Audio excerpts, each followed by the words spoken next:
Hi folks, John Cordisco back again. Another game from round 3 of the 7th edition of the London Chess Classic. This is a 2015 edition, the third leg in a 3-leg Grand Chess Tour. Originally started in Norway, then here at the Sinquefield Cup in the United States, and now in London. Huge prize money, great players, 8 out of the top 10 in the world, I believe. This game here is the top 2 American players in the United States. As white, Fabiano Caruana. And as black, my buddy from the United States, Carl Nakamura. It's a tough matchup. Both almost rated just under 2,800. These guys are world-class elite players. Let's get to it. Now, there's been a lot of Berlins in this tournament, so don't change the video now. It's interesting Berlin. And they're getting more interesting. It's funny. Chess openings are very much like fashion. Some things are in style, some aren't. What's a D3 Berlin? It's a lot different. Is that a little passive, maybe? I'm not so sure. He didn't want to get in the regular Berlin lines, I'm sure, Fabiano. And they all know him by heart. Queen. Knight c4. Interesting, knight comes back. Now, that's also the computer move, believe it or not. The funny part is, what are you going to do with this bishop? You're going to save him for later? You put him here first and then here. Then this knight comes over and basically traps him, so you have to trade him. So he's moving the knight first. Queen comes up. b5, typical push on the queen side in the Berlin. Knight comes over. You definitely don't want to trade here. You give up your bishop and give him a tempo at the same time. You don't want to do that. That's white's considered quote-unquote good bishop because the central pawns are on light squares. Knight f5. Kicks the queen, bishop decides to take it, pawn takes, knight d7. Now I'm not real keen on that pawn being out on f5, but it seems okay. What to do, what to do?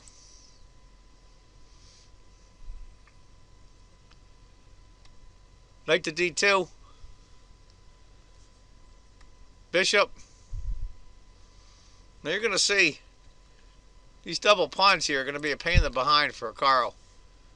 c3, kick the bishop, bishop comes back, knight e4. Get that knight nice and centralized. As you can see currently, there's no black pawn to harass it here, and this pawn can't get to it. So that's a good spot for that knight. b4. White finally castles, rook f to d8, typical. Get on the half-open file. Believe it or not, it's a point advantage for Fabiano. I think somewhere Nakamura miscued. I'm not sure in the nuances of this type of Berlin, but somewhere he just didn't play it right because he shouldn't have a point advantage already for white. Give you an idea if pawn had taken instead. Pawn takes, rook comes over, queen to c2. It's a little bit better for black, not much. After rook f to d8, pawn takes, bishop takes. Now look at this. Look at this double pawns and isolated over here. That's going to be tough. Bishop e3.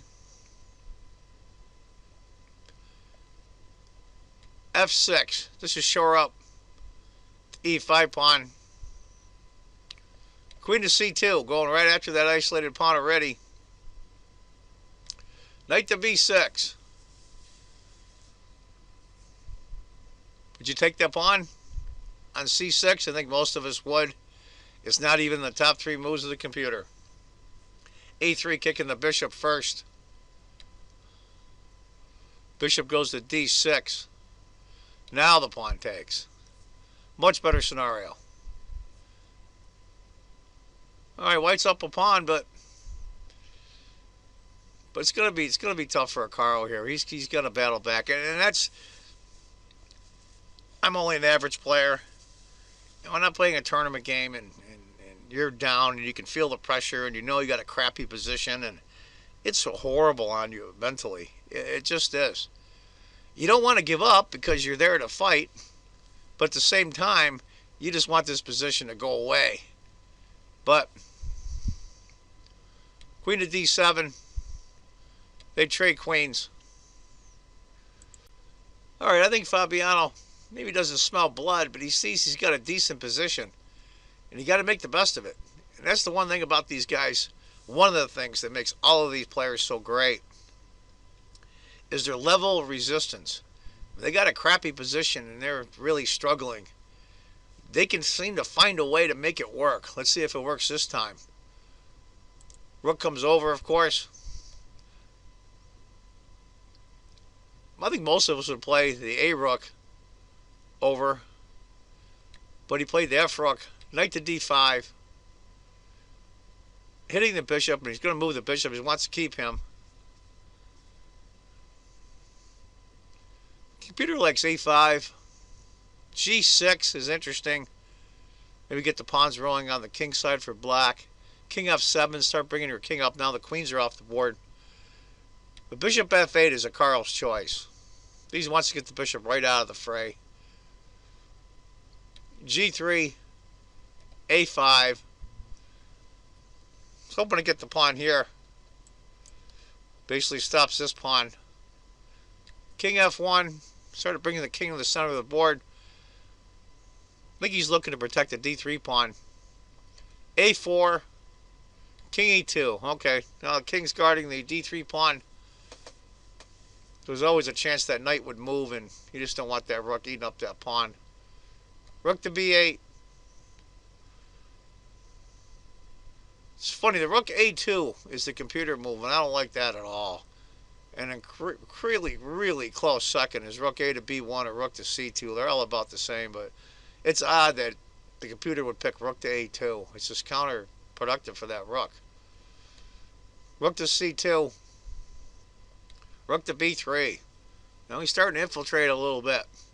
As you can see, he's double hitting that pawn.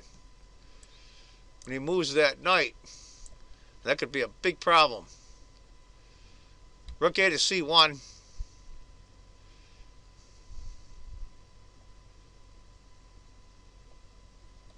Funny enough, the computer also agrees. Rook to d8. He's looking to double up, obviously, on the b file. But that would be a better way to do it than that, frankly. Knight to c3. Knight takes. Bishop takes. If rook had taken instead, rook takes, rook to c4, rook to a8, and I think black's doing well here. After bishop takes, rook to d5. Now this is where I think Fabiano is thinking to himself, what the hell, you know? I had a pretty good advantage in a late opening, early middle game. I let a car off the hook. And I don't think it was one move. I think it was just tiny, small inaccuracies. And that's the other thing in chess. When you're being pressed, you're trying your hardest to squirrel out of it. And when you know you've got a good position, sometimes you just let up a little bit and relax more than you should, while the other guy's trying like heck to try to survive. And I think that's what happened here. g4, rook to c6, rook to g1. Caruana is trying to get something started on the king side. h6, h4, bishop e7. And where else is he going to put him? It also stops g5. Rook g3, king f7. What to do, what to do? He's got about a 3/4 pawn advantage for white on the computer, but I think Carl is done well to get to this point. And we're on move 35, and there's a 30 move no draw rule in this tournament. But I don't think Caruana, even if Nakamura offered the draw, would he take it? He figures he was doing well, or maybe borderline winning. He's certainly not going to do that now. It's hard to change your mindset. King to D2. Bishop D6. He just moves the king back. Is he looking for repetition? I don't know. Bishop C5. Carl says no. G5. Now he can go G5. The bishop moves. But he goes Bishop D4 instead. Good choice. Good choice. Because I'll tell you the truth, if he does take, I think king to take would be a good move. It might let the rook in. But where's he going to go? And the king gets really active. You know, having an advantage and pushing it to win is two different things. G takes, rook G6. He's trying to get something going. Bishop takes, pawn takes, H5. Can he get the H pawn? Is it worth it? Be honest with you, even if he goes here and takes his pawn, the king comes here and the rook is stuck. It can't maneuver. Can't be taken either, but it's stuck there. So that pawn isn't so free. Rook H6 anyway. King G7. Rook checks. King F7. Rook H6. And so on and so on. And that's the draw. I don't normally comment much after the game is over. I thought Carl didn't do that well in the opening. Now, there's something to be said. Some of the commentators were talking about it. Fabiano Caruana and Carl Nakamura are both going to be in the Candidates Final Tournament this March, in the spring of next year. As well as Anand. I believe Topalov will probably get in. Giri will probably get in. I'm trying to think who else is in this tournament that will get in. Several players are going to get in. And if they've been working on new things, novelties, things of that nature, they're not going to show them here. I'm 50-50 on that. If they have something really, really cool, a new novelty or a position in an opening that really is amazing, or something so new it's going to stump the guy that you're playing, you're not going to show it here. So you're not going to see their best opening play. But at the same time, I think they're just trying really hard in the opening. And I think Carl just miscued somewhere. Maybe he forgot a move order. And that's part of the problem too. There's so many different variations now with computer chess helping you with the openings that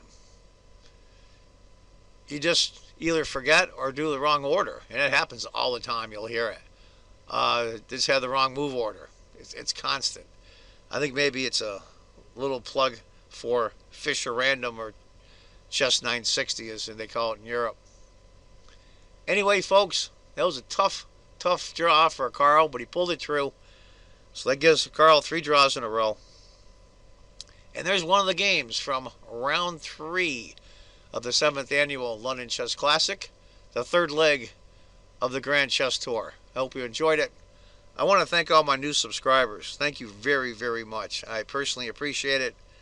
And thank you for all the thumbs up and the wonderful comments you've been leaving. I appreciate that as well.